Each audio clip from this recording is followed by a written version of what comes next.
Bueno, vamos a empezar. Así que de nuevo, buenas tardes a todos. El día de hoy vamos a hacer un webinar sobre las técnicas estadísticas que se utilizan detrás de los ensayos clínicos de manera general, ¿no? Que podrían ser utilizados para probar vacunas, fármacos, ¿no? Detrás de todos esos ensayos clínicos hay un fundamento estadístico que es muy importante, que es el que vamos a revisar el día de hoy. Cabe resaltar de que el enfoque del webinar del día de hoy va a ser básicamente solo revisar las técnicas estadísticas, más no promover ningún tipo de fármaco, ni vacuna, ni ninguna tecnología de la salud, ¿ya? Sino que se menciona que se utiliza en la tecnología de la salud porque es uno de los campos que más utiliza la estadística. Entonces, vamos a empezar con algunos conocimientos previos que yo estoy seguro que probablemente la mayoría de ustedes lo sabe, pero eh, probablemente no todo el mundo, así que vamos a empezar definiendo algunas cosas súper sencillas. A ver, vamos a agrandar esto. Ya, ahí está. Ya. Primero nosotros tenemos que saber, ¿no?, cómo es que podemos describir con números simples una distribución de una variable o un dato, ¿no? Usualmente hay tres maneras de describir características de una distribución: la medida de tendencia central, la medida de dispersión y la medida de posición. La medida de tendencia central es, como su nombre lo indica, te da un indicador, ¿no?, de cómo es tu distribución en promedio, ¿no? En ese caso, vamos a compartir una nota para definirlo un poco más formalmente. Un segundo. Ya. Está cargando un minuto. Ya, ahora sí, ¿no? Por ejemplo, la media, vamos a hacer un dibujo acá, ¿no? Lo que mide es básicamente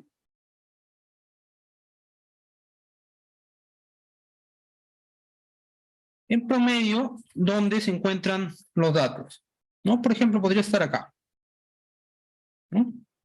Y la media se representa con la letra mu, ¿no? Si lo quieren ver de esta manera, se puede decir que ese utiliza la fórmula típica para calcular promedios, ¿no?, que sería, ¿no?, utilizando el área bajo la curva, ¿no? Y en el caso de las distribuciones, en este caso es una distribución continua, ¿no?, se calcula de la siguiente manera. También se le llama valor esperado y se simboliza así. Y se calcula de una manera... Un minuto, por favor. Ya, ok. Se calcula de una manera bastante sencilla, ¿no? Utiliza básicamente la función de densidad como si fuera un peso de cada uno de los valores que puede tomar mi distribución, ¿no? Estos son los posibles valores que puede tomar, ¿no? En este caso estamos suponiendo que la distribución va desde menos infinito hasta infinito, ¿no? Por eso tenemos esto acá. ¿Y cuál es el peso de cada uno de esos valores? ¿No? Es la función de densidad, ¿no? Entonces, básicamente es un promedio, mi media, ¿no? Ahora, ¿cómo es la mediana? La mediana es un poquito más complicada. La mediana es un punto acá, en la distribución que vamos a poner acá, por ejemplo, para la izquierda, es un punto que cumple una condición, que acá a la izquierda hay 50% de los datos o 50% del área de probabilidad, y a la derecha hay también el otro 50%, ¿no?, que divide mi distribución de probabilidad en dos partes, ¿no?, con una probabilidad igual al 50%. Entonces, dicho de manera matemática, ¿no?, la probabilidad de que mis datos, que vamos a plantar con una variable aleatoria X, sean mayores a la media, es 0.5, ¿no? Y al mismo tiempo la probabilidad de que los datos sean menores o iguales a la media, también es 0.5, ¿no? O sea, divide la probabilidad en dos partes iguales. Y hay otra medida también utilizada que es la moda, que es más utilizada para datos discretos, ¿no? Que es el valor que más se repite. Los siguientes estadísticos importantes son los estadísticos de dispersión, que también tienen su fórmula, pero no son tan relevantes en este caso que vamos a estudiar el día de hoy. Así que lo vamos a mencionar nada más. En el caso de las medidas de dispersión más conocidas son la varianza y la desviación estándar, ¿no? Ambas miden qué tan, valga la redundancia, están dispersos mis datos, ¿no? O sea, qué tan alejados de su media o mediana están estos datos, ¿no? En el caso específico de la varianza y la desviación estándar miden que están alejados de la media, ¿no? Hay otras medidas de dispersión. Por ejemplo, el rango intercuartil, que lo deben haber escuchado, que utiliza cuartiles, ¿no? Cuartil 1, cuartil 3, y la diferencia entre los dos es la medida de dispersión en cuestión. Por otro lado, tenemos una de las medidas que probablemente son de las menos estudiadas en estadística básica de universidad, pero de las más importantes, que son las medidas de posición, ¿no? Como le mencionaba anteriormente, los cuartiles me permiten calcular medidas de dispersión como el rango intercuartil, que lo vamos a poner acá de nuevo en nuestras notas. A ver, segundo, tenemos el...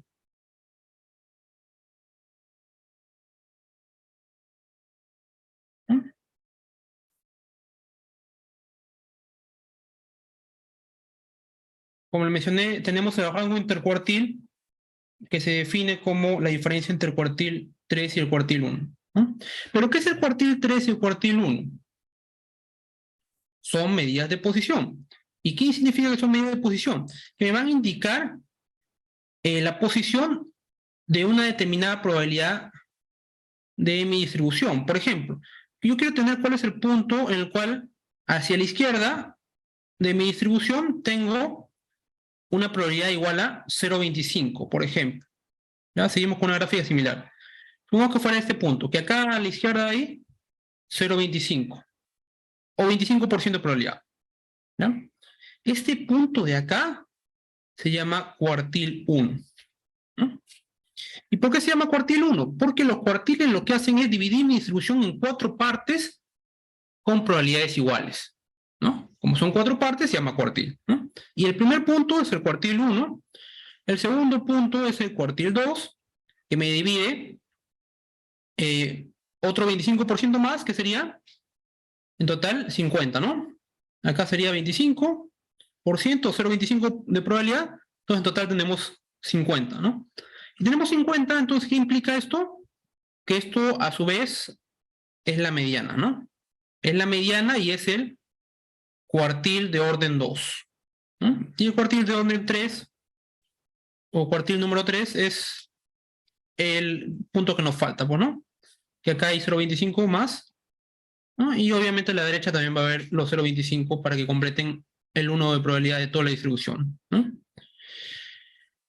Esos son los puntos más conocidos, por así decirlo, pero también tenemos otros puntos o medidas de posición que serían, por ejemplo, los percentiles, que dividen la distribución en porciones de probabilidad del 1%, 2%, 3% y así hasta el 100%, ¿no? Esos son los percentiles. Ahora, ¿qué pasa si yo quiero tener un punto en el cual la probabilidad a la izquierda sea un número no entero, ¿no? ¿Podría usar los percentiles? No. Ahí utilizo el concepto general. La medida de posición general es el cuantil. Cuantil, lo he escrito mal. El cuantil es básicamente,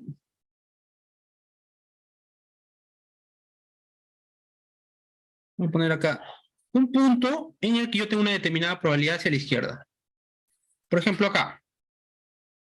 Si yo tengo que esta probabilidad es alfa, ¿ya? Este punto de acá es el cuantil de orden alfa. ¿Ya? Entonces, digámoslo así, el cuantil de orden 0.5 sería la mediana, ¿no? El cuantil de orden 0.25 sería el cuartil número 1, ¿no? Entonces, si se dan cuenta, el cuantil, de manera general, puede expresarse y obtener cada una de las medidas de posición que ya hemos visto, ¿no? Y esto tiene una simbología, ¿no? Eso varía según los autores, ¿no? Al menos a mí me gusta usar esta simbología de acá, porque es bastante útil en el caso de las pruebas de hipótesis, ¿ya?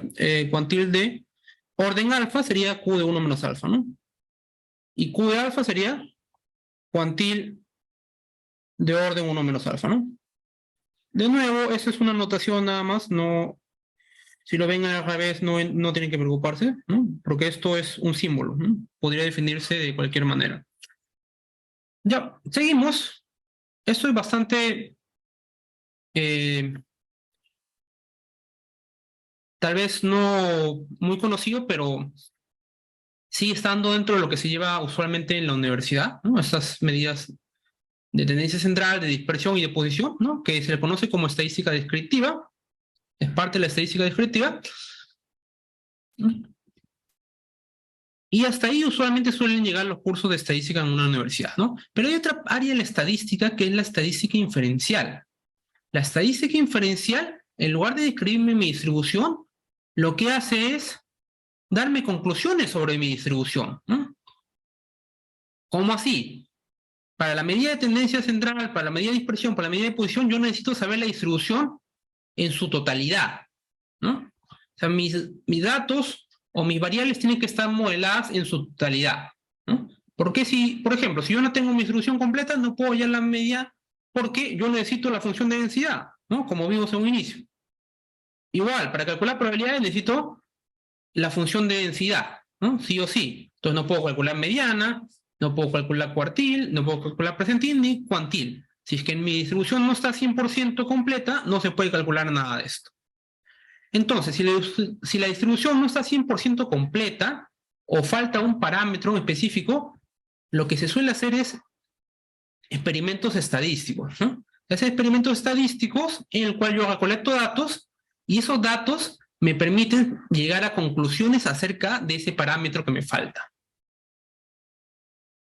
Y eso es lo que se encarga la estadística inferencial, de darme información sobre ese parámetro o conjunto de parámetros que faltan definir. Ya vamos a ver cuál es la definición formal de un modelo estadístico, ¿no? Como le mencionaba, tomamos una muestra de un experimento estadístico, que en este caso serían datos de x1 hasta xn, ¿no? N datos, que se van a modelar como variables aleatorias independientes e idénticamente distribuidas según un modelo en específico, ¿no? Según una distribución común que le he llamado acá P. ¿Ya? Esa distribución P puede ser lo que han visto normalmente en clase como una distribución normal, una distribución exponencial, o si los datos son discretos, qué sé yo, una distribución Bernoulli, ¿no? Etcétera. Ahora, estos datos van a tomar valores, ¿no? Según la distribución, ¿no? La distribución suele tener un espacio muestreal, ¿no? Por ejemplo, en el caso de la exponencial, los datos siempre son mayores o iguales, no, mayores a 0, ¿no? Y en el caso de la distribución normal, suele ir de menos infinito hasta infinito, ¿no? Entonces, el espacio muestral es básicamente ese conjunto de valores que pueden tomar mis datos, ¿no? Es como si fuera el dominio, ¿no? Y en realidad es el dominio, porque si se modela eso como variables aleatorias, las variables aleatorias, si os recuerdan de sus clases de probabilidades en la universidad, son funciones, ¿no? Funciones que van desde experimentos aleatorios, ¿no? Hacia un número, ¿no? Y el experimento aleatorio tiene un dominio que es el espacio muestral, ¿no? Ahora, esto básicamente es a simple vista sencillo, pero nos permite formalizar mucho el tratamiento estadístico de las inferencias que vamos a hacer. ¿no? Definimos el modelo estadístico como si fuera un par, ¿no? Un par que primero se identifica el espacio muestral, ¿no? Que es donde están los valores que pueden tomar nuestros datos, y luego se identifica la familia de distribuciones, que sería esto de acá, que estoy que estoy señalando con el mouse, ¿no? Que sería la distribución en común P, que como dije, puede ser normal, exponencial o cualquier otra distribución, que tiene parámetros, obviamente, ¿no? En este caso, de manera general, parámetros teta, ¿no? Ese teta no necesariamente es único, podría ser un vector, ¿no? Un vector de parámetros. Por ejemplo, en el caso de la distribución normal tiene dos parámetros, ¿no?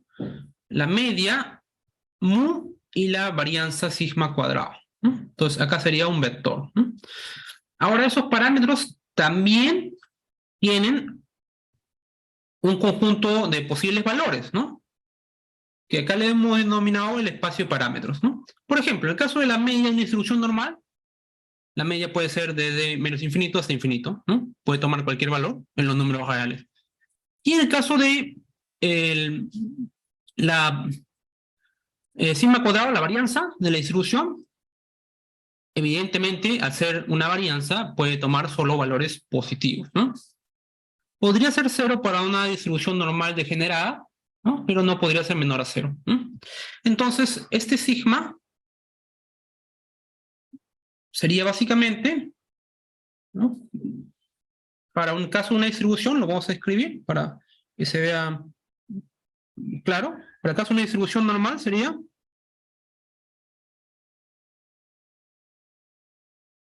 ¿no? El modelo sería de la siguiente manera, ¿no?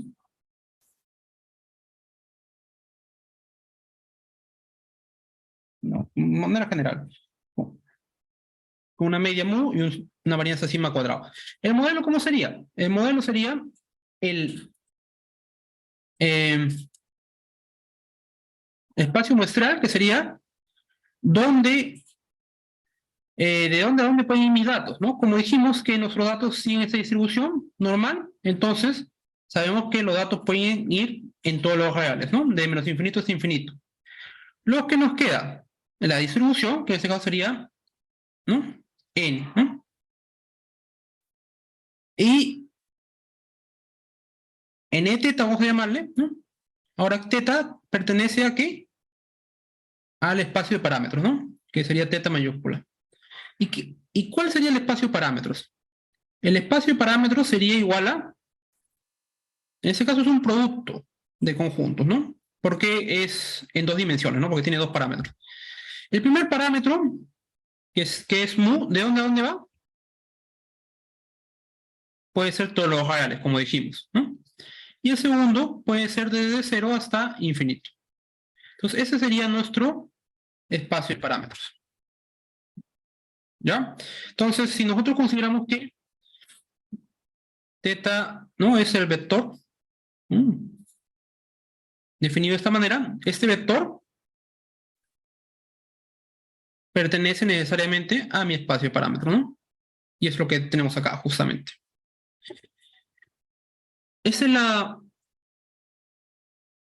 es la formalidad, ¿no? Del modelo estadístico con un ejemplo específico.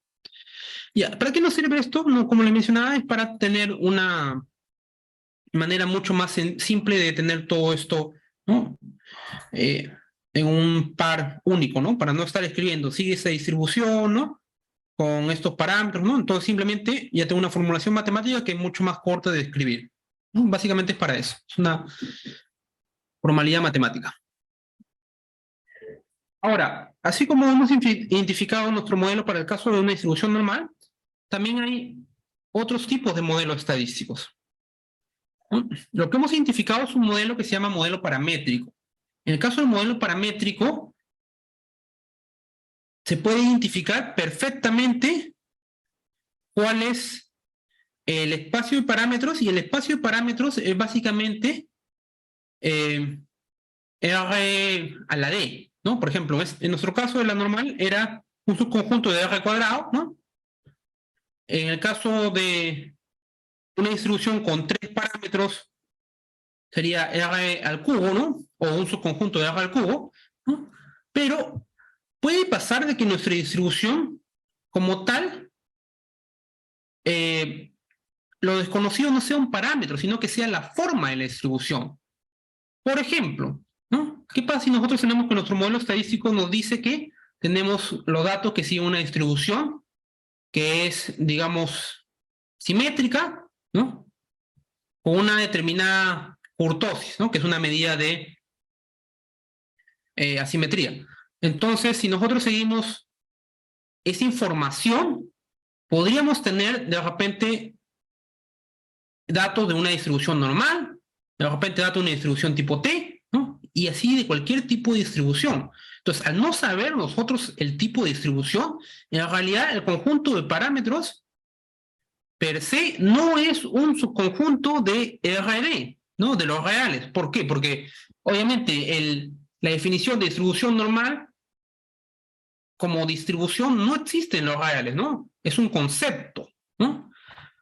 Eso de ahí se conoce como modelo no paramétrico, porque los parámetros no están explícitos, ¿no? Porque lo que queremos conocer no es un único número, es probablemente una familia de números, ¿no? Una familia de parámetros, una distribución. Por ejemplo, cuando ustedes tienen un conjunto de datos, el caso más básico de esto es cuando tienen un conjunto de datos y no saben qué distribución sigue, y por ejemplo quieren probar si que sigue una distribución normal o no, ¿no? En ese caso se utilizan pruebas que se llaman pruebas de bondad de ajuste, y esas pruebas, ¿no? Siguen modelos estadísticos no paramétricos, ¿no? Porque evidentemente nosotros no sabemos si la distribución sigue, si los datos siguen una distribución normal o no, ¿no? Entonces, el conjunto o el parámetro de el espacio de parámetros no es simple, no es un conjunto de simples parámetros, sino que es un conjunto de familia de distribuciones, ¿no? Y en el caso de semiparamétrico es una mezcla de los dos, ¿no? Queremos saber tanto algunos parámetros de una distribución específico como alguna familia en específico de distribuciones, ¿no? Queremos calcular o sacar inferencias sobre ambas partes, ¿no? Sobre la parte paramétrica y la parte no paramétrica. Bueno, acá hay dos cosas que considero importante mencionarle, es que nosotros estamos considerando que el parámetro teta, ¿no? Es lo que queremos conocer sobre nuestra distribución, ¿no? Para el caso de enfoque de modelos paramétricos, que es el que vamos a considerar de aquí adelante porque es el más sencillo. Para el caso de modelos paramétricos podemos tener que el teta lo podemos modelar como si fuera constante, pero también como si fuera aleatorio. ¿Por qué? Porque nosotros no conocemos el teta, ¿no? Y al no conocer el parámetro teta, podríamos enfocarnos en cualquiera de los dos casos, ¿no? Por eso que hay dos ramas de la estadística. El enfoque clásico o la rama de estadística clásica que considera que el parámetro teta es constante, pero desconocido, ¿no? Por ende, queremos encontrar un valor cercano o sacar alguna conclusión, ¿no? En base a ese parámetro desconocido. Pero también tenemos el enfoque que lo considera el parámetro teta aleatorio. Eso se denomina el enfoque bayesiano, que ya son otras técnicas, ¿no? Que están básicamente basadas en el teorema de Bayes, ¿no? Y inferencia bayesiana. En el caso de la estadística inferencial paramétrica, ¿no? Y de enfoque clásico, nosotros, como les acabo de mencionar, buscamos o bien obtener un valor cercano a mi parámetro teta, ¿no? Que puede ser un vector o un número, ¿no? O bien sacar alguna información. De repente no necesitamos obtener el valor exacto, pero necesitamos saber si es mayor o menor a cero, por ejemplo, ¿no? Entonces, acá salen dos,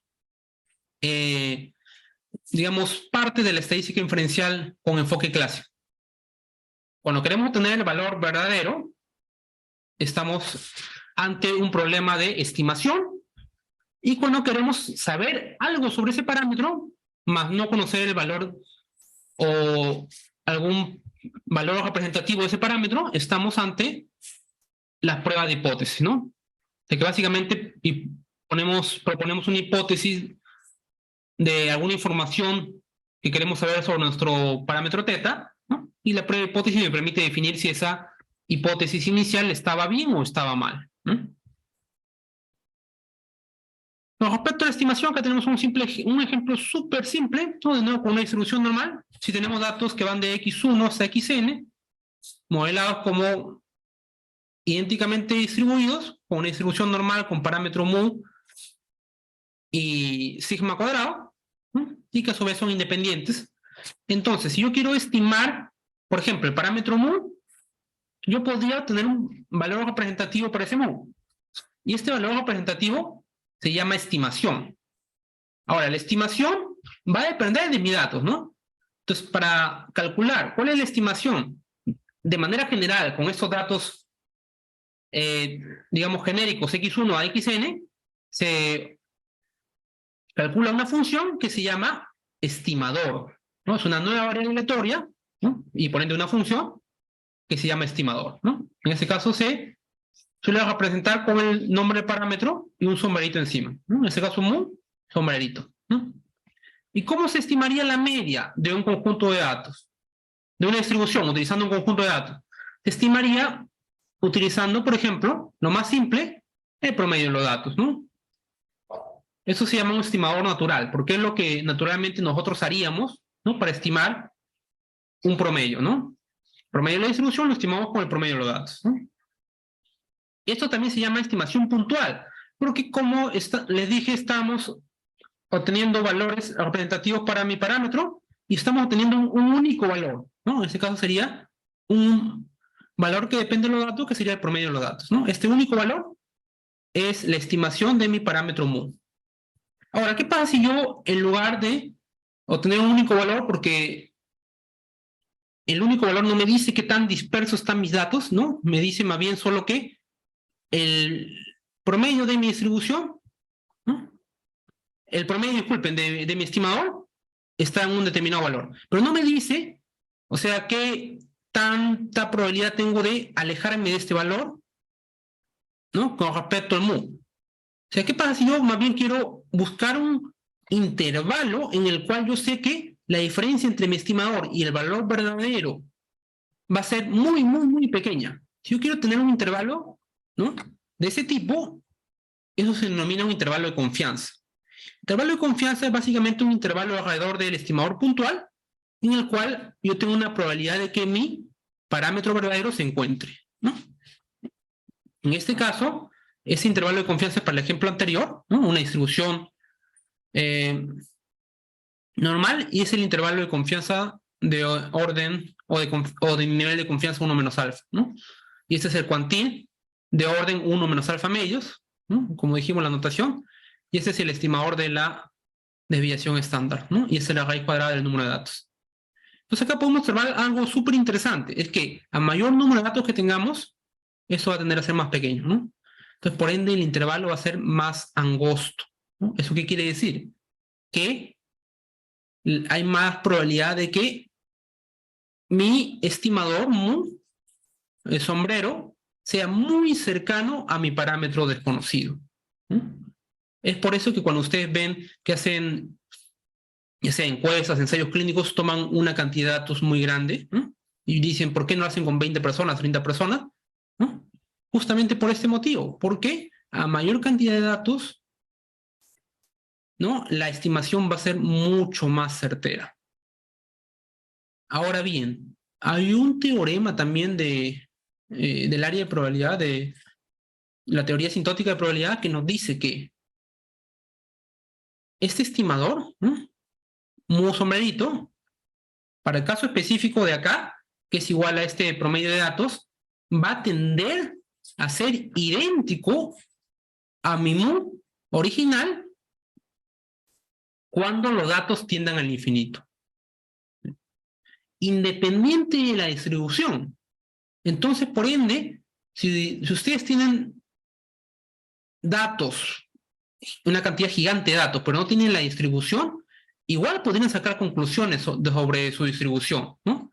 ¿Por qué? Porque sabemos que ese teorema nos dice que esto va a tender a ser esto, ¿no? Independiente si es normal, si es exponencial, ¿no? Si es Bernoulli, etc. Eso se llama la ley de los grandes números, ¿no? Y es uno de los resultados estadísticos más importantes porque nos permite efectivamente tomar conclusiones sobre nuestras distribuciones, aun si son desconocidas, al tomar un número grande de datos.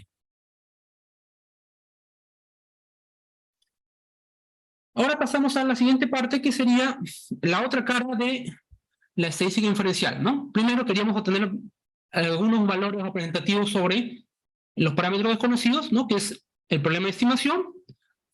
Y ahora más bien, en lugar de encontrar valores representativos para los parámetros desconocidos, vamos a buscar obtener información nada más, ¿no? O sea, un problema en teoría más sencillo, ¿no? Que es obtener algo de información sobre esos parámetros. Y en este caso tenemos la definición formal. La definición formal de una prueba de hipótesis es la siguiente, ¿no? Tenemos nuestra muestra, ¿no? Que se modela de nuevo como variables aleatorias independientes e idénticamente distribuidas, con modelo estadístico, como ya hemos definido, ¿no? Espacio muestral, familia de distribución, ¿no? Que es la familia de distribución P, ¿no? Y planteamos dos hipótesis, una hipótesis H0 y una hipótesis H1. La hipótesis H0 nos dice que este parámetro teta verdadero de mi distribución, que yo no conozco, pertenece a este conjunto. Y la hipótesis alternativa nos dice que pertenece a otro conjunto, ¿no? Ahora bien, mi prueba de hipótesis lo que va a tratar de hacer es buscar acá en mis datos información de que la hipótesis nula es probable que sea falsa, ¿no? Entonces, por ende, yo la rechazo. Ahora, obviamente, para yo obtener información de cuál es más probable que sea verdad, si la hipótesis nula o la hipótesis alternativa, entonces yo necesito de que estos dos conjuntos de parámetros, teta 0 y teta 1, sean disjuntos, ¿ya? Es necesario que sean disjuntos, porque si tienen una intersección, entonces, en realidad, ¿qué pasa si mi parámetro está justo en la intersección? Yo no podría concluir ninguna de las dos hipótesis, ¿no? O no tendría información para saber cuál de las dos hipótesis tiene más probabilidad de ser verdadera, ¿no? Sería imposible. Ahora bien, otro punto importante es que estos conjuntos no necesariamente tienen que ser complementarios, ¿no? Por ejemplo, yo podría tener acá que de repente una hipótesis sobre el ejemplo anterior, ¿no? Que mis datos eran normales. Una hipótesis podría ser que mi parámetro mu pertenece al intervalo de 0 a más infinito, ¿ya? O sea que la media es positiva. Y la otra hipótesis, la hipótesis alternativa, podría ser de que el parámetro mu pertenece al intervalo de menos infinito a menos 4, ¿no? Si te das cuenta, estos dos conjuntos no se van a intersectar, ¿no? Porque nos falta el intervalo de menos 4 a 0, ¿no? ¿Y por qué podría pasar esto? Eso podría pasar porque la teoría, ¿no? O la información previa que yo tengo sobre mi modelo o mis datos nos indican que ese parámetro mu nunca está en ese intervalo de menos 4 a 0, ¿no? Entonces, si nunca está, ¿por qué yo habría de intentar probar de que sí está, ¿no? Entonces, toda esa información previa va en esas hipótesis, ¿no? Por ende, es que no necesariamente eh,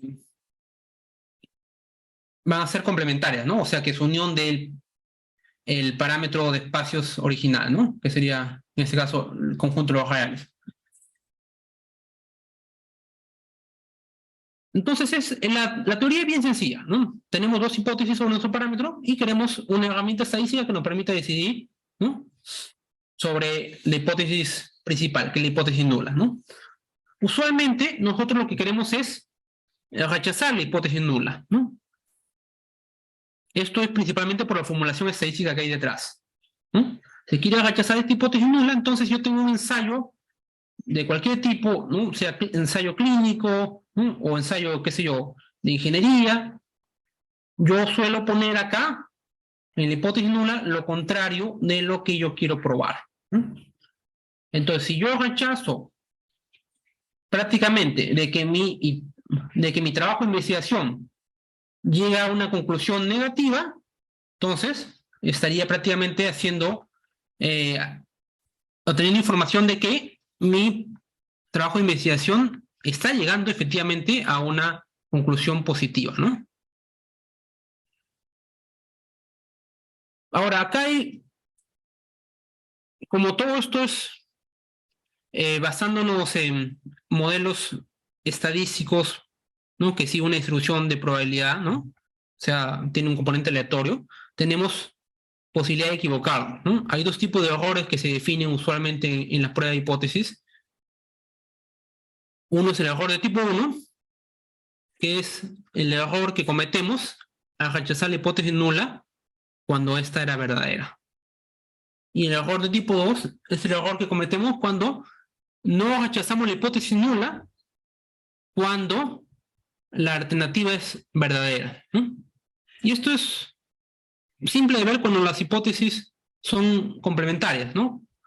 Si las hipótesis fueran complementarias, si yo acá tengo a 0 más infinito y acá tengo menos infinito a 0, ¿no?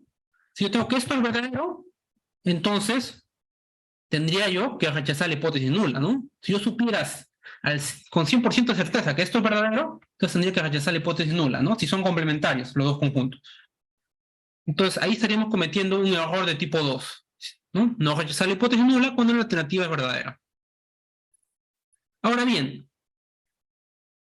¿cómo es que yo decido si rechazo una hipótesis o no? Se decide en base a dos conceptos: el nivel de significancia y el valor P. El nivel de significancia es el máximo error de tipo 1 que se decide que se puede cometer al ejecutar conclusiones con una prueba de hipótesis.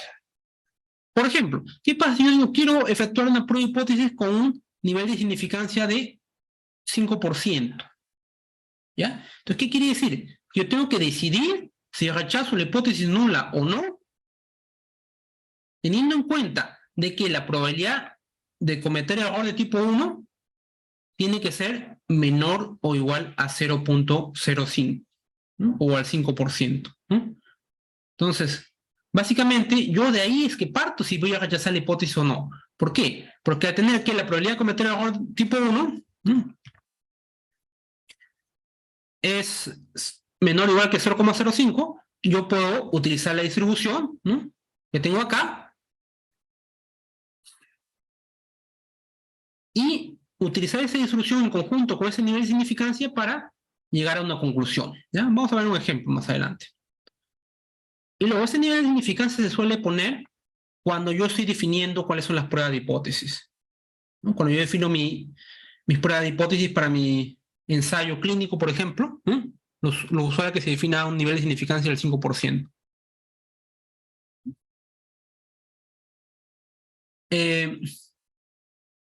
Pero por otro lado, hay otro enfoque, que es el uso del valor P. El uso del valor P, dicho de manera simple, es el nivel de significancia exacto de mis datos, ¿no? O sea, ¿qué quiere decir? Que si por A yo utilizo un nivel de significancia ligeramente menor, entonces yo tengo que rechazar la hipótesis nula. Y si utilizo un nivel de significancia ligeramente mayor que mi valor P, entonces te puede aprobar la hipótesis nula. Por ende, acá se resume como el menor valor de significancia que se puede utilizar para rechazar la hipótesis nula, ¿no? ¿Eso qué quiere decir? ¿Qué pasa si mis datos me dan un valor P que es igual a 0? Exactamente 0.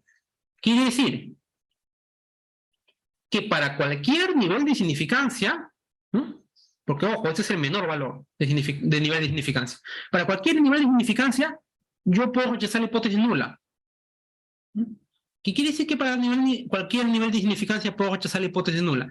Quiere decir que para el nivel de significancia 0 puedo rechazar la hipótesis nula, ¿no? O sea, me puedo permitir cometer una probabilidad de error de tipo 1, 0. O sea, prácticamente me está diciendo de que mi hipótesis nula siempre es falsa, ¿no? Entonces, a menor valor P, quiere decir que hay más significancia en nuestros resultados, ¿no? Entonces, por ende, que cuando revisan ensayos estadísticos, ya sea para nuevas investigaciones, para ensayos clínicos, se busca obtener un valor P bajo, Muy bajo, menor a 0.05, ¿no? Que correspondería al 5% de significancia, ¿no? Mientras más bajo sea ese valor P, mejor. Ahora bien, ¿no? Yo te he dicho que se busca tener un valor P menor, ¿no? Pero eso no implica que yo parta en el sentido opuesto, o sea, teniendo el valor P y yo proponiendo un modelo estadístico e hipótesis que se adecúen a que mi valor P sea bajo. Eso está mal, porque estás cometiendo un enfoque poco ético, ¿no? Porque tú estás prácticamente definiendo tu modelo en función a tus resultados. Y obviamente, al definir tu modelo en función a tus resultados, vas a lograr conclusiones como que tu valor P sea, digamos, del 1%, del medio por ciento, o de lo que quieras llegar, ¿no?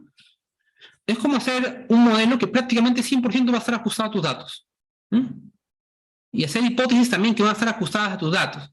Entonces, por ende, estás obteniendo resultados que no son acordes a la realidad, ¿no? No necesariamente.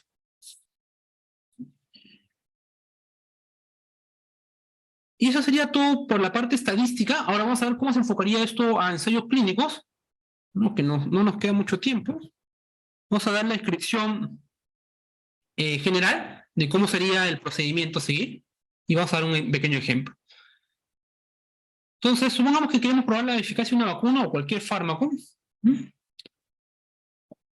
Primero tenemos que definir, en el caso de la vacuna en específico, ¿no? Dos grupos, ¿no? Uno que se llama grupo de control y otro que se llama grupo de tratamiento. El grupo de control es usualmente personas que no reciben ningún tipo de vacuna, ¿no? Usualmente le dan un placebo.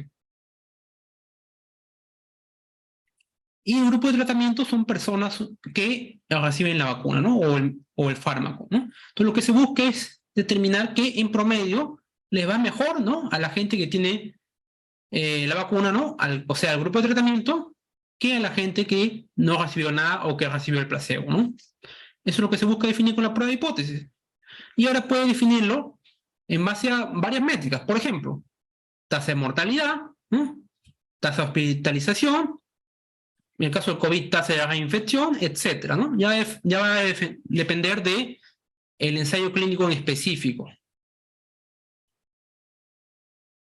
Luego de que yo defina mi grupo de control, mi grupo de tratamiento, ¿no? Que esto ya se puede volver más complejo según el experimento estadístico que se está haciendo, tengo que yo definir cuál es el modelo estadístico que sigue mis datos y cuál es la prueba de hipótesis a utilizar, ¿no? Y esto es usualmente la parte más complicada, porque los datos de la vida cotidiana, ¿no? No siguen una distribución perfectamente normal, ¿no? Ni perfectamente exponencial, ni distribuciones conocidas. Entonces, usualmente se llegan a concesiones, ¿no? Que, por ejemplo, se buscan pruebas de hipótesis que sean utilizadas para distribuciones normales, pero de que si mis datos no son normales, pero están cerca, que la prueba de hipótesis igual sea relevante, ¿no? O sea, eso se le llama que la prueba de hipótesis sea robusta a desvíos de la normalidad, por ejemplo, ¿no? Y todo eso es trabajo de un estadístico, ¿no? Una vez que ya definiste el modelo y qué pruebas de hipótesis quieres o vas a utilizar, ¿no? ¿No? Con prueba de hipótesis me refiero a los tipos de prueba de hipótesis, ¿no? Por ejemplo, hipótesis sobre las medias, ¿no? Sobre las varianzas de mis datos, ¿no? Sobre la kurtosis, asimetría, etcétera, ¿no? Una vez que defino ese tipo de pruebas, ¿no? Ya defino, ¿no? Dónde lo voy a hacer, ¿no? Si es en R, ¿no? O en algún software adicional como es Minitab, SPSS, Stata, hay un montón, ¿no? En el caso específico de los ensayos clínicos, ahí lo más comunes, ¿no? Como mencioné, son analizar si es que la vacuna disminuye la mortalidad, si la vacuna disminuye la mortalidad de un determinado porcentaje, ¿no? Que no es lo mismo. En ese caso solo estamos probando de que la mortalidad es menor con vacuna, ¿no? Y acá estamos probando que la diferencia de mortalidad es como mínimo X%, ¿no? Son dos casos diferentes, ¿no? Parecidos por algunas cosas en común, pero finalmente diferentes. Bueno, vamos a mostrar un ejemplo numérico, porque todo ha sido prácticamente teórico hasta ahorita. Vamos a mostrar un ejemplo numérico en la tablet para que se entienda. A ver, un minuto, por favor.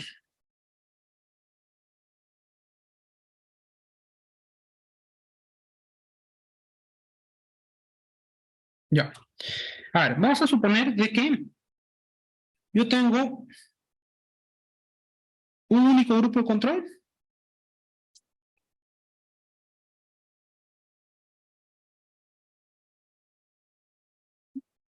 de n personas, por ejemplo.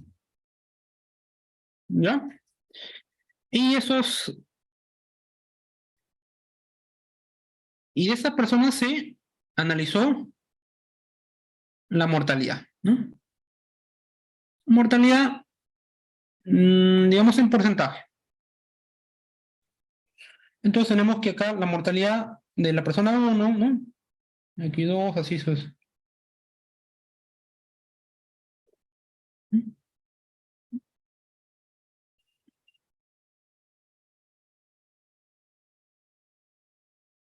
Ya. Ahora, ¿qué pasa si yo tengo, disculpa, y el otro grupo sería el grupo de tratamiento, ¿no? A esta persona se le dio la vacuna, y vamos a poner que también son n personas para hacerlo más simple, ¿no? Se puede trabajar con un número distinto de datos, ¿no? No es obligatorio que sea igual para ambos casos, ¿no? Y acá también se tiene que analizar la misma variable, ¿no? La mortalidad, ¿no? Y acá vamos a poner que sea, por ejemplo, Y1, Y2 y así hasta Yn, ¿no? Entonces, ¿qué pasa si yo quiero analizar o quiero saber si mi vacuna redujo el porcentaje de mortalidad? ¿No? Si redujo el porcentaje de mortalidad, entonces, en promedio, ¿no? Ese es el promedio del primer grupo, en promedio el grupo de control tendría que ser, ¿no? El promedio de mortalidad tendría que ser mayor, ¿no? La mortalidad del grupo de control, de las personas que no han recibido vacuna. El promedio de mortalidad de las personas que no han recibido vacuna tendría que ser mayor que el promedio de mortalidad de las personas que sí recibieron la vacuna, ¿no? ¿Mm? O sea, estoy asumiendo que el control le va mejor con respecto a cuántas personas se mueren, ¿no? Es algo, acá, digamos, es al revés porque lo que analizamos es negativo, ¿no? Que es que la persona se muera. Entonces, eso sería lo que queremos probar, ¿no? Acá están las dos hipótesis que te mencionaba. Una hipótesis sería de que mi control es peor que mi vacuna. Pero usualmente a la persona no le interesa tanto eso, ¿no? ¿Qué pasa si la vacuna reduce la mortalidad solo en 0.00001%, ¿no? La gente no le va a importar eso, es insignificante. Entonces vamos a considerar acá que más bien es menor o igual, ¿qué?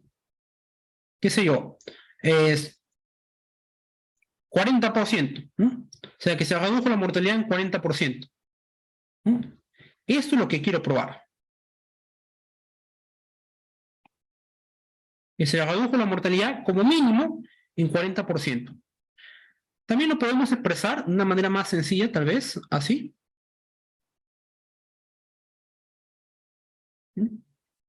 Y esa es la reducción de mortalidad, ¿no? Vamos a llamarle RN.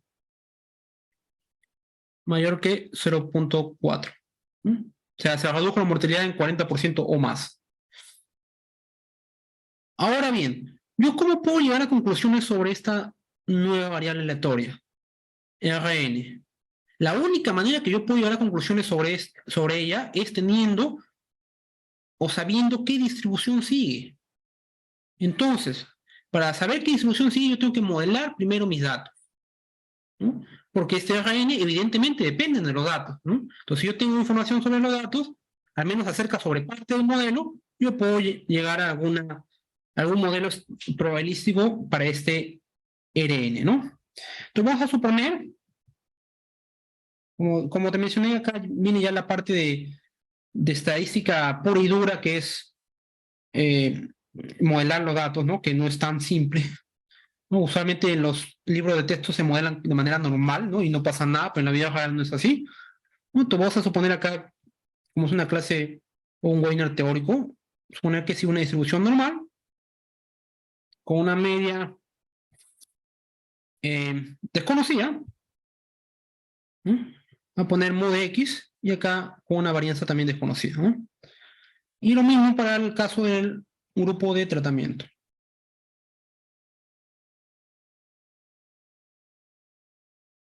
¿Mm? Entonces, si tenemos que todo eso sigue una distribución normal, entonces por nuestra teoría de probabilidades sabemos que xn también sigue una distribución normal, ¿no? Con media mod, pero con varianza sigma cuadrado entre el número de datos. Y lo mismo para el y sub n.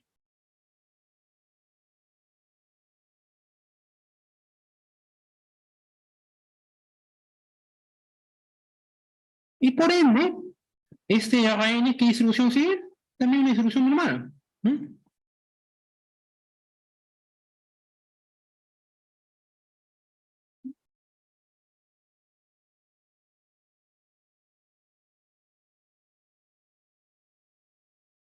Bueno, vamos a, como el número de datos es igual, se puede simplificar esto más fácil, ¿no?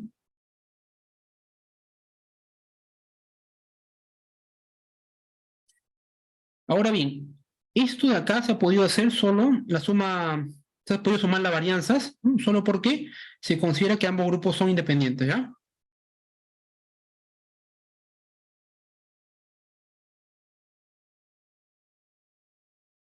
Es una suposición de nuevo.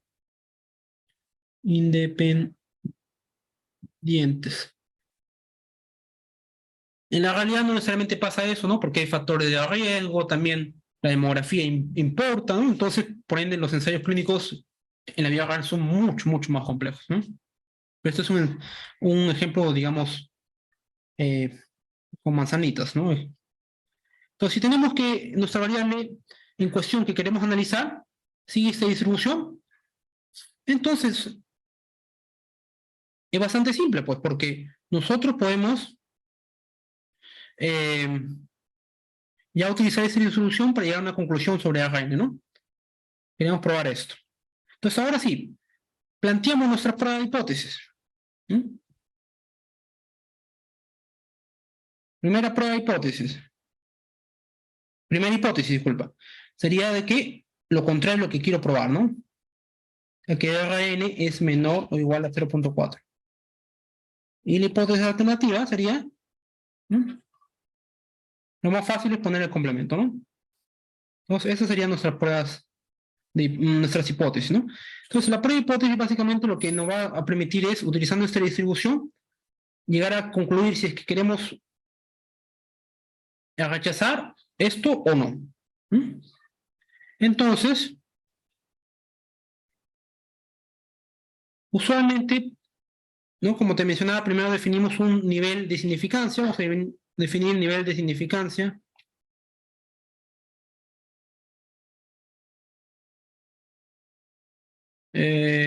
¿Cómo se llama esto? 5%.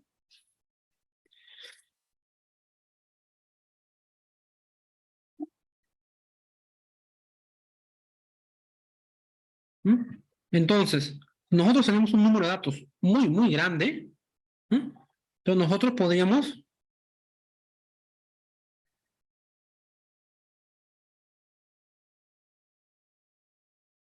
llegar a una conclusión adicional que es muy, muy útil.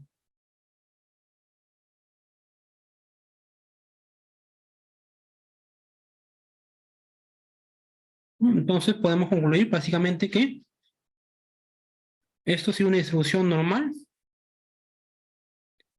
con parámetros.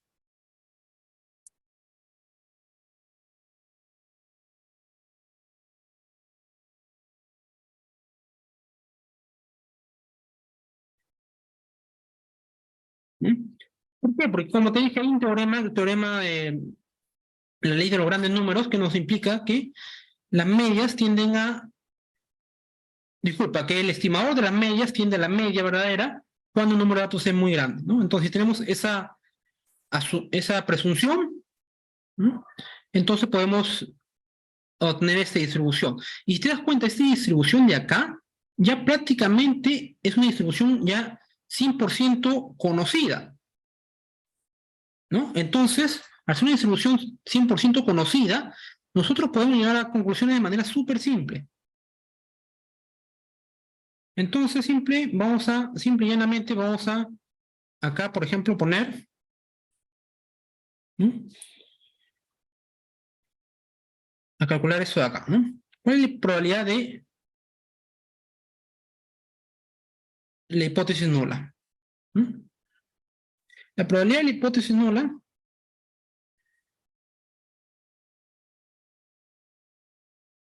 tiene que ser igual a ¿qué? Ahora nos vamos al concepto de tipo de errores que teníamos en... disculpa, no sé qué estás viendo. ¿Estás viendo la pantalla o estás viendo la tablet? ¿Puedes comentar, por favor? No sé, se me fue que ahora lo estoy compartiendo. Vamos a volver a compartir, ¿ya? Mejor. Voy a volver a compartir la pantalla para observar los tipos de errores, ¿no? Tenemos errores de tipo 1 y errores de tipo 2. Entonces, esta información de acá nos permite, ¿no? Calcular nuestra probabilidad, ¿no? Y por ende, como tenemos la distribución, ya calcular si es que eso se cumple o no, ¿no? Entonces, el error de tipo 1, ¿no? Es rechazar la hipótesis nula cuando es verdadera, ¿no? Entonces, por ende, yo estoy presuponiendo que la hipótesis nula es verdadera, ¿no? Y voy a calcular cuál es la probabilidad de rechazarlo, ¿no? Con mis datos. No, disculpa. Ya, me voy a compartir en la tablet ahora.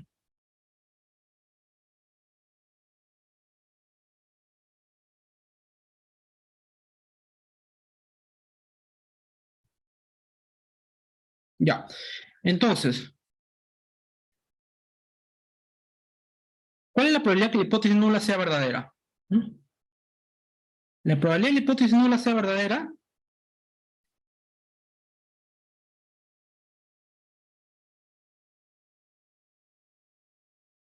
es 5%. ¿Mm?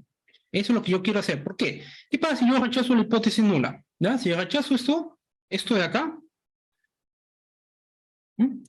Si yo rechazo esto, ¿cuál es la probabilidad de equivocarme? ¿Mm? La probabilidad de equivocarme, ¿mm? Creo que así será el más sencillo, ¿no? Con palabras, probabilidad de equivocarme, yo quiero que sea como máximo 5%, ¿no? Dijimos. Voy a quitar esto. La probabilidad de equivocarme dijimos que como máximo sea 5%, ¿no? Ahora, ¿qué implica que yo me he equivocado al rechazar la hipótesis nula? Que la hipótesis nula es cierta, ¿no? Estos dos eventos de acá son idénticos. Pues creo que así se entiende mucho más fácil, ¿no? Entonces, ¿esto qué implica? Que este evento de acá, ¿no?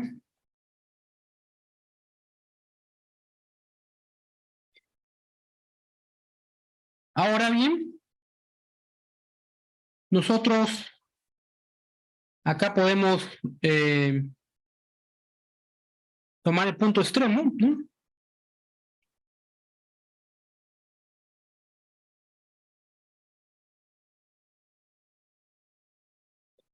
¿No? Entonces, ahora sí, acá podemos partir ya a utilizar nuestra teoría de probabilidades, ¿no?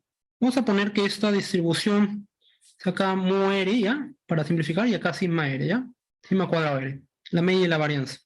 Entonces acá es simple, porque queremos nosotros allá prácticamente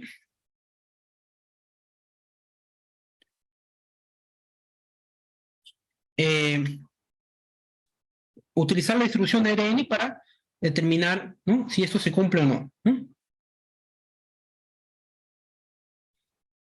Lo vamos a poner que se cumple, ¿no? Entonces va a ser algo así. Entonces el Rn menos 0.4 es menor o igual a 0, ¿no?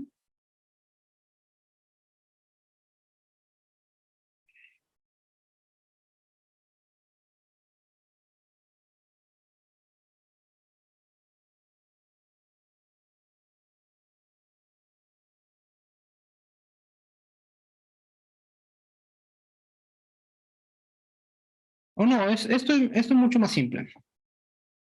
Esto es mucho más simple. Es mucho más simple ver de esta manera. ¿Cuál es la definición de cuantil? La definición de cuantil dijimos que la probabilidad de que mi variable aleatoria x sea menor que cuantil de orden alfa, sería esto de acá, ¿no? Esa es la definición de cuantil. Entonces, si nos damos cuenta, esta es la definición de cuantil. Entonces, cuantil de orden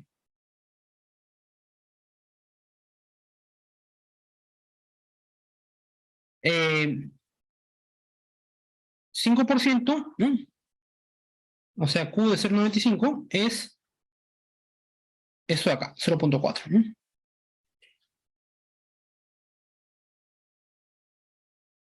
Entonces, acá podemos sacar de nuestra distribución cuál es el cuantil. Ahora, si el cuantil coincide con ese valor específico de 0.4, en general, esto es la función cuantil, o el parámetro cuantil es creciente, ¿no? Entonces podremos definirlo así, ¿no? Entonces, si este cuantil, con los datos que tenemos acá, se puede calcular el Q0,95. Si ese cuantil cumple con esos datos, entonces esto de acá es verdadero. Entonces, al ser verdadero, y quiere decir que H0 es cierto o es falso. Al ser verdadero implica que el evento que definimos acá es cierto. Este evento completo, o sea que la probabilidad de equivocarme es menor a 0,5. Entonces, ¿qué quiere decir? Que sí puedo rechazar la hipótesis nula, ¿no? Porque estoy calculando que la probabilidad de equivocarme va a ser menor a 5%. Ahí no hay que confundirse con esta afirmación con esta afirmación de acá, ¿no? Porque acá lo que estamos definiendo es que lo que es verdadero es toda esta afirmación, ¿no? Que era esta de acá, esta grande, ¿no? Y al ser verdadera esta afirmación, quiere decir que mi error es menor al 5%, siempre con los datos que yo tengo, y por ende, entonces yo puedo rechazar la hipótesis nula sin ningún problema. ¿Ya? Ese sería más o menos el enfoque. Es un poco cambiante según el tipo de prueba de hipótesis que se va a utilizar, ¿no? Hay algunos casos ya de prueba de hipótesis conocidas que utilizan un enfoque bastante ya estandarizado, ¿no? Y que depende de si se sigue prueba de hipótesis sobre la media, sobre la varianza, ¿no? Se define de manera general algo que se llama el, el estadístico de la prueba de hipótesis, ¿no? Que en ese caso, el estadístico es un concepto que vamos a ver más adelante y que es una manera diferente de expresar esta afirmación de acá, ¿no? Una manera ligeramente diferente, ¿no? En este caso, yo le definí un estadístico básicamente basado en eventos, ¿no? Y en función de esos eventos he decidido si rechazo la hipótesis nula o no. Ahora, me consulta si es que la probabilidad de 0,5 es elegida por uno mismo. Sí, eso depende de tu ensayo. O sea, si tu ensayo estadístico, tu experimento estadístico, tú quieres que tenga una probabilidad de equivocarte, ¿no? A rechazar la hipótesis nula de 0.5, de 0.05 o un 5%, entonces tú le pones nivel de significancia 5%. ¿Y de qué depende qué tanto nivel de significancia quieras? Del área, pues, por ejemplo. ¿Qué pasa si tú estás haciendo una prueba de hipótesis sobre algo que va a depender de la vida de las personas, ¿no? Y que si tú te equivocas, ¿no? A rechazar la hipótesis nula, si te equivocas a rechazar la hipótesis nula, las personas van a morir de repente. Si eso pasa, entonces tú tendrías que tener un nivel de significancia mucho más bajo, ¿no? Para que la probabilidad de equivocarte sea lo más baja posible. Porque si te equivocas, las personas mueren. Entonces, tendrías que de repente, qué sé yo, dependiendo del área, un 1% o medio por ciento y así sucesivamente más bajo, ¿no? Dependiendo de cuáles son las consecuencias de equivocarte, ¿no? En la vida real. Ahora bien, lo usual es el 5%, ¿no? Porque, como te mencioné antes, hay otro concepto que es el p-value, y el p-value es prácticamente el nivel de significancia que se adecua a tus datos, ¿no? Entonces, si tu p-value te da acá, de repente con estos datos, un nivel de significancia 0.1, quiere decir que, ¿no? Hay un 10% de probabilidad de equivocarte, ¿no? ¿Qué quiere decir? Que es bastante alto, ¿no? Y te dan un p-value de 0.00120, ¿no? Quiere decir que hay un 0.1% de probabilidad de equivocarte si tú rechazas la hipótesis nula. Entonces, ese 0.1% de probabilidades es un valor muy bajo, ¿no? Entonces, implicaría que te conviene sí o sí rechazar la hipótesis nula, ¿no? Ahora, sé que ha sido un poquito complejo tal vez, pero ¿por qué quieres rechazar la hipótesis nula? Porque la hipótesis nula efectivamente es lo contrario a lo que tú querías probar, ¿no? Entonces, en este caso, claro, el p-value se tiene los mismos datos, ¿no? Específicamente, el p-value se tiene, por ejemplo, ¿ya? Es que el enfoque tenemos que cambiarlo un poquito para tener p-value.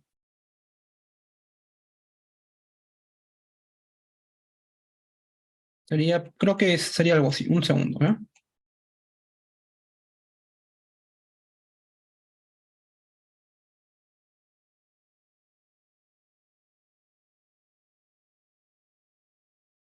Sí, ya, mira, la forma más fácil de explicar el p-value sería, ¿qué pasa si yo tengo acá 5% y yo con mis datos o tengo que se rechaza la hipótesis nula? Perfecto, ¿no? ¿Qué pasa si yo tengo con 0.04, o sea, 4% también se rechaza la hipótesis nula? No es mi p-value. Pero ¿qué pasa si yo llego justo al punto exacto que de repente es 0.2%, ¿ya? ¿No? Y para cualquier valor mayor, yo llego a la conclusión de que se rechaza la hipótesis. Y para cualquier valor menor, yo a la conclusión de que no se debería rechazar la hipótesis, ¿no? Nula, ¿no? Ese punto exacto donde cambia mi decisión y que depende de los datos es el p-value. ¿Ya? Creo que eso se entiende, ¿no? Esa es la manera más fácil de entender el p-value, ¿no? Es el punto exacto en el cual a un nivel de significancia mayor estamos rechazando la hipótesis nula sin problemas y a un nivel de significancia menor no deberíamos rechazar la hipótesis nula. Dame un minuto, por favor.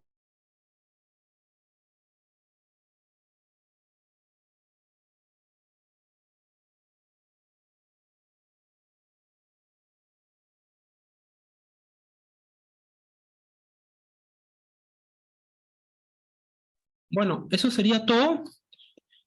Como te habrás dado cuenta, esos temas son muy interesantes y son algo complejos si es que se llevan así de manera en un corto tiempo, ¿no? Porque tienen que ver con mucha estadística, mucha matemática, ¿no? Y teoría de probabilidades, ¿no?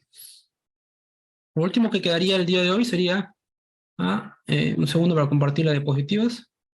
Ya, perfecto.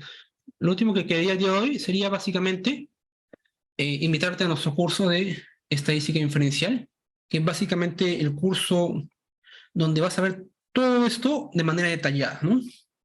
De manera detallada, cuáles son los modelos paramétricos más conocidos, ¿no? Según las distribuciones que siguen los datos, luego las pruebas de hipótesis más conocidas, ¿no? Cada prueba de hipótesis tiene una manera de enfocarse, ¿no? En ese caso, como te mencioné, me he enfocado de manera general utilizando eventos, pero las pruebas de hipótesis usualmente se enfocan utilizando una descripción de tu prueba que se llama un estadístico, ¿no? Estadístico de la prueba de hipótesis. Y ese estadístico es el que me decide si es que se rechaza la hipótesis nula o no, ¿no? Y ese estadístico depende de los datos, ¿no? Entonces, cada prueba de hipótesis tiene su estadístico, se va a ver eso, se va a ver su distribución de los estadísticos, ¿no? Y se va a ver prueba de hipótesis más compleja. Por ejemplo, para el caso de varianza, nosotros hemos analizado acá para el caso de medias, ¿no? Para promedios, ¿no? Que mi control en este caso sea peor que mi tratamiento, ¿no? Pero eso no me implica que necesariamente suceda para todas las personas, ¿no? Eso implica nada más que en promedio el control es peor que el tratamiento. Pero hay personas que de repente la vacuna le hace mal, ¿no? ¿Cómo se analiza eso? Analizando la dispersión, ¿no? De los grupos, ¿no? Si la dispersión del tratamiento es pequeña, ¿no? ¿Qué quiere decir? Que en general, si es que el tratamiento hacía bien en promedio, en general le va a hacer bien a todas las personas, ¿no? Y más bien, si la dispersión es muy grande, quiere decir que puede ser que a algunas personas le haga muy bien o puede ser que a algunas personas le haga mal, inclusive, ¿no? Entonces, esas son pruebas sobre la dispersión, ¿no? En este caso, lo más simple es utilizar pruebas sobre varianza, ¿no? Que también se vería en este curso. Entonces, si tienes interés en el curso, te agradecería que por favor les escribas acá a la empresa al WhatsApp, ¿no? Para que asegures tu vacante, ¿no? Y nos podamos ver en una próxima oportunidad. ¿Ya? Eso sería todo por mi parte. Muchas gracias por asistir a este webinar gratuito.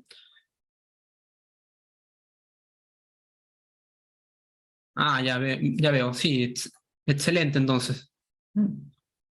Culminas este curso y vemos ese curso de acá de prueba de hipótesis, porque sí o sí es obligatorio que seas probabilidades para llevar el curso de prueba de hipótesis, si no, te vas a perder de un montón. Ya. Entonces, está bien tu enfoque, primero el curso de probabilidades. Ya.